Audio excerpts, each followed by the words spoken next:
Kenny Washington, Woody Strode, Marion Motley, and Bill Willis were the men who integrated pro football. How did these men do it? Why were black players not in pro football prior to 1946?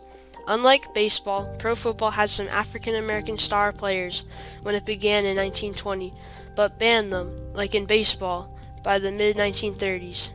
However, they reintegrated in 1946, 1 year before Jackie Robinson did for baseball, proving pro football did not have to follow baseball's lead and paving the way for other pro sports teams to integrate.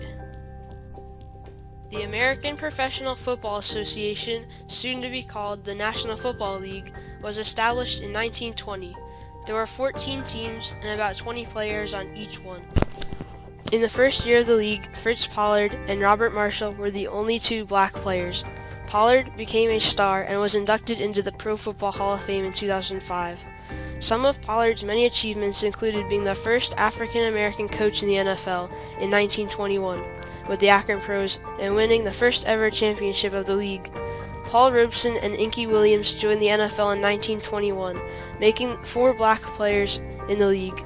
Robeson, who would later become a famous actor and singer, played end and tackle for the Akron Pros and Milwaukee Badgers for 2 seasons.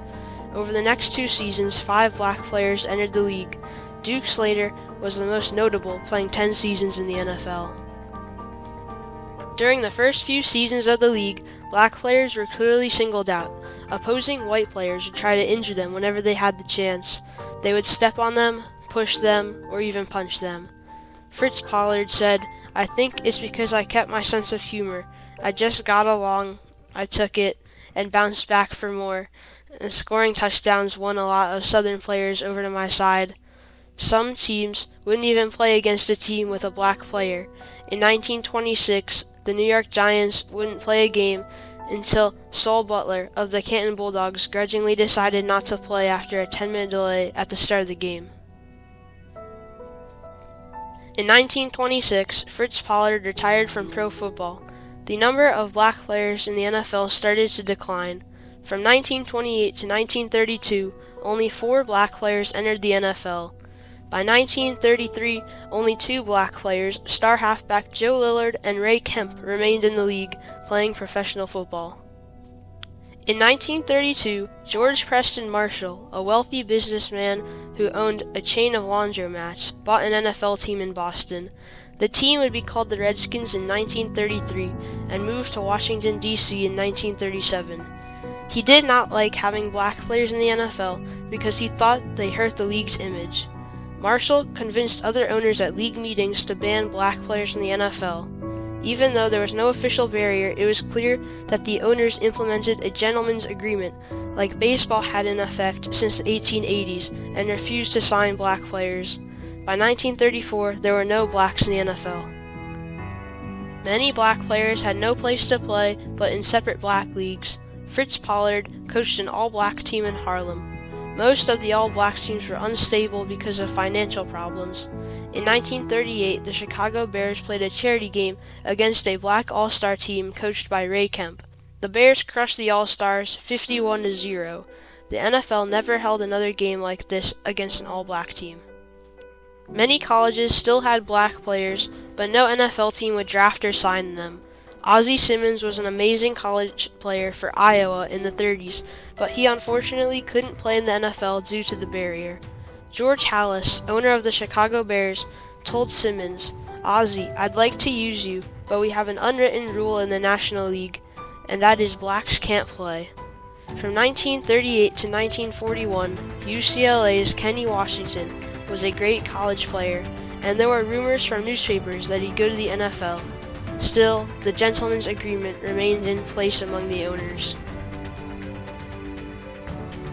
A big change came when the Rams moved from Cleveland to Los Angeles in 1946. They faced a problem in getting a lease to play in the LA Coliseum. The team wanted to play in the big city-owned stadium, but Los Angeles was under pressure from African American newspapers and groups to force the Rams to integrate as a condition to sign a lease. The Rams were told to integrate or play elsewhere, causing them to break the gentleman's agreement. After a tryout, the Rams signed Kenny Washington, making him the first black player signed by an NFL team since 1933. Because Washington needed a roommate for road games, Woody Strode, Washington's friend and former teammate at UCLA, also signed with the Rams 1 month later. In addition to the Rams, another pro football team integrated in 1946. A new professional football league called the All-America Football Conference, or the AAFC, had 8 teams, one of which was the Cleveland Browns. The coach, Paul Brown, who had coached black players at Ohio State University, wanted to field the best team he could, prompting him to sign 2 black players, Marion Motley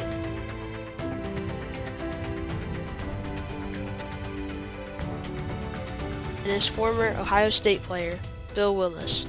Motley and Willis became stars who would eventually be inducted into the Pro Football Hall of Fame. In September 1946, both the NFL and AAFC integrated pro football. It wouldn't be until April 1947 that Jackie Robinson integrated Major League Baseball with the Brooklyn Dodgers. In 1947, 7 more black athletes played pro football, and over the next 2 years, 16 additional black players joined the leagues. Integration continued throughout the 1950s. By the end of the decade, most teams had a number of black players on their roster, and many of them were stars. Joe Perry, Emlyn Tunnell, Len Ford, Lenny Moore, Ollie Matson, Jim Parker, Dick Night Train Lane, John Henry Johnson, Roosevelt Brown, and Jim Brown became superstars who were all inducted into the Pro Football Hall of Fame. Even though almost every professional team had integrated by 1962, George Preston Marshall still owned the Redskins, remained a racist, and refused to integrate his team. In the midst of the civil rights movement, calls for the Redskins to integrate came from all directions, including President John F. Kennedy. Public pressure seemed to have little effect on Marshall. However, the government got involved and threatened the Redskins. They needed to integrate or lose the lease to the city-owned stadium in Washington, D.C. Marshall finally agreed to acquire a black player, trading with the Cleveland Browns for backup running back and wide receiver Bobby Mitchell. Mitchell was the first African American to lead the league in receiving yards in 1962 and 1963. He was also inducted into the Pro Football Hall of Fame 20 years later. Kenny Washington, Woody Strode, Marion Motley, and Bill Willis should never be forgotten for what they did for black players in football and pro sports. They integrated pro football 1 year before Jackie Robinson integrated baseball and forever changed sports. Craig Coonan, author of From Sandlots to the Super Bowl, said, "Until pro football reintegrated in 1946, they often followed baseball, playing in their stadiums, copying team names, and such. Reintegrating was truly the first time pro football took the lead in something big like this." Other NFL teams quickly followed the model of integration set by the Los Angeles Rams and the Cleveland Browns, and elevated the quality of the game with superstar athletes. This has continued through today.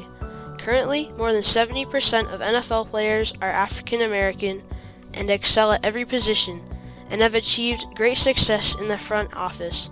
Alan H. Levy, author of Tackling Jim Crow, wrote, "One cannot but note the remarkable progress that has come in the game.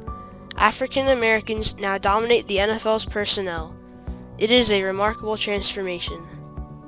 Tony Dungy is the first black coach to win a Super Bowl. Ozzie Newsome is the first black general manager to win a Super Bowl. Doug Williams was the first black quarterback to win a Super Bowl. Jim Brown was the first black player to win MVP. Emmitt Smith leads the league in all-time rushing yards. And Jerry Rice leads the league in all-time receiving yards. The list goes on and on. Clearly, pro football and sports were changed by integration, but it was also an important step in making America as a whole more equal.